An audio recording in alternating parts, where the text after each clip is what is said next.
Thursday and we've got a busy day ahead, so we'll get the van emptied and get on off the road, up the road. You might have noticed yesterday I had a track spring in the van. Took this just in case, so this unit here has failed, the spring's cracked, but I thought if this chrome piece had been damaged in that other machine causing the seals to fail, then we'd have had some spare parts just in case. Right, I have made it to the first job. This digger's got an oil leak, so I'll have a look. It seems to be coming from the valve chest area. Plenty of oil about. So, we'll see what we find. I've found the oil leak. See this fitting onto the quick hitch valve is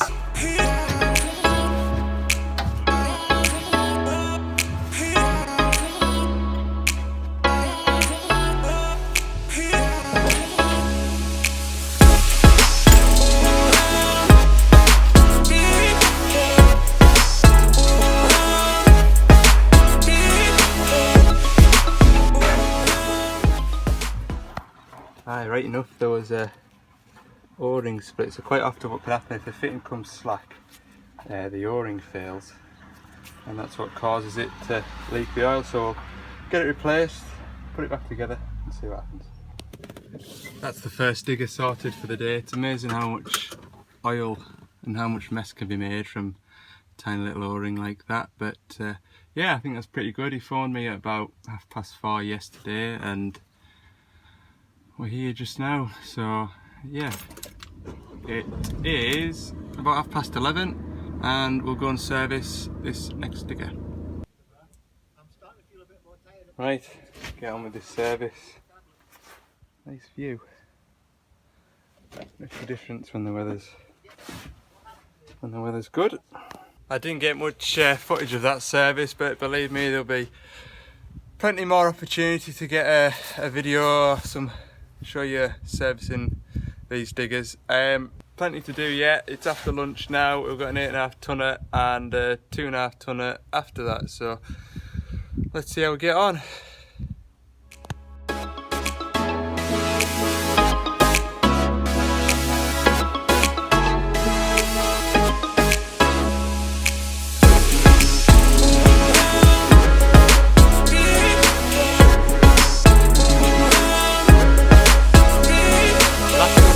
Jobs now today. We've got this 2.5 tonner in the background, and then you can see the 8 tonner there working. So we'll get a look. So talking to the lads here today, the fuel gauge also isn't working on the machine, so that's another little job to add to the list. This is the inline fuel filter, and you can see there's not an awful lot of fuel in there. So we'll have a look, check for any restrictions, and chase the fuel pipe back to the tank.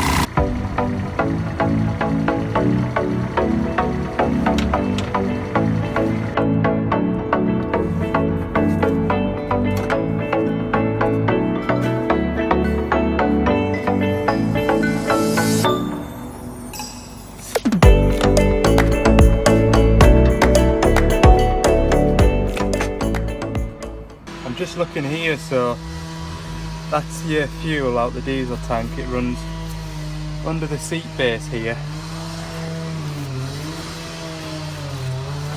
up out the back of here, round and into here. So I'm just looking for any restrictions and kinks. So that pipe looks alright there. It's going to be pretty difficult to try and see if it's squashed anywhere down there, but I'll do my best to have a look.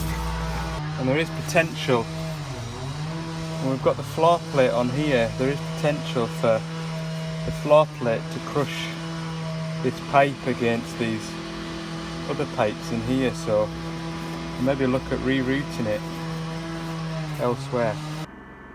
I've replaced the fuel sender in the tank. When I was moving the float up and down, it had absolutely no effect on the fuel level, and when I refitted the new one you could see the fuel gauge going up and down, so that is junk. I'm just going to leave it running now while I put all the panels and bodywork back together. I've just found this. If you look, that hose clip there,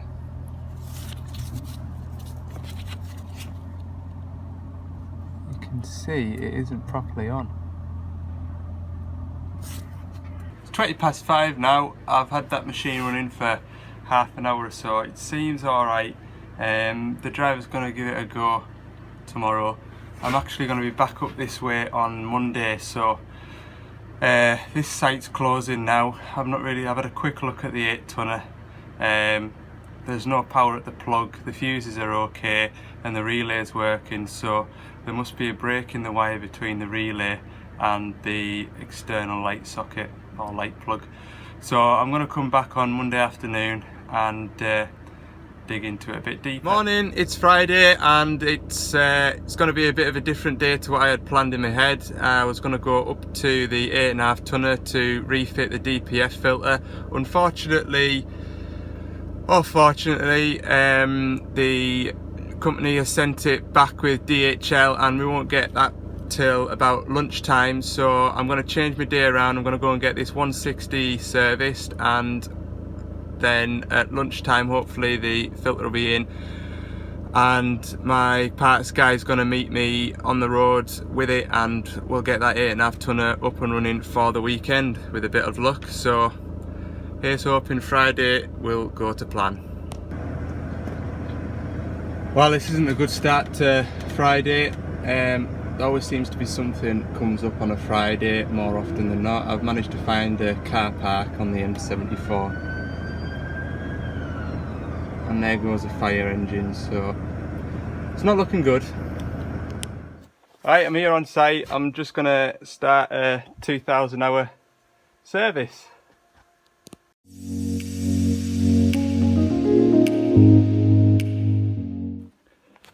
So first thing I like to do when I come to do a service is I'll drain the final drive oils. Now the service schedule for the final drives is 1,000 hours, but as a precaution and for the time it takes, I always do the final drives every 500 hours. So once I've got that draining, next I'll drain the engine oil. And 16-ton machine, it does only take 12 litres of engine oil, which some people find hard to believe.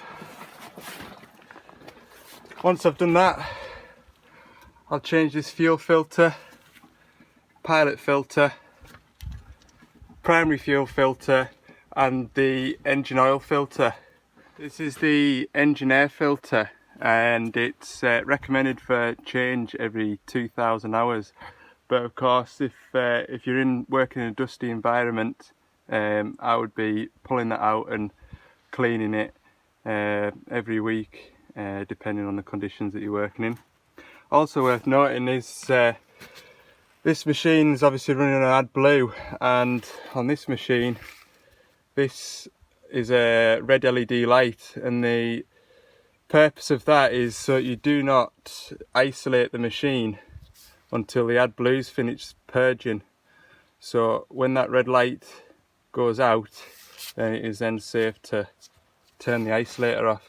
If you don't do that, you can cause damage to the after treatment system. If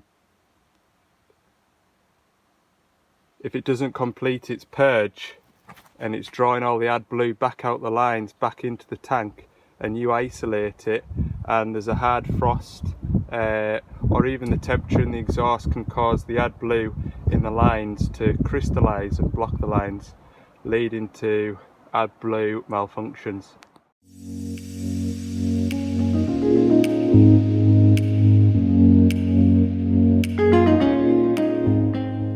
So that's the pilot filter change. The job of the pilot filter is to filter the oil coming from this pilot pump, so just this piece on the front here. This pump supplies the pressure to your joysticks, and it's a gear pump, so you've got two gears sort of meshing, and naturally there will be a little bit of wear, and the job of that filter is to catch it's very fine sort of dust, and that's the job of the pilot filter just there.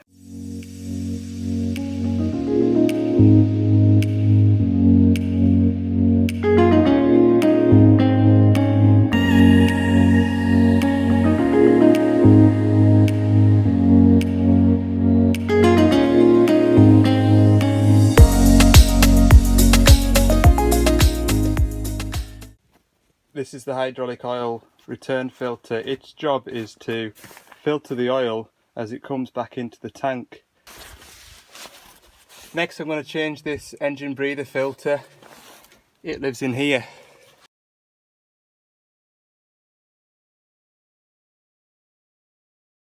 So if I show you here, this is a spring loaded tensioner. I just need to put a 1/2 inch bar into here to push it away from me and then lock it into place with this pin. That's the tension now off this belt, and I can check it over and check the bearings for any sign of wear and play.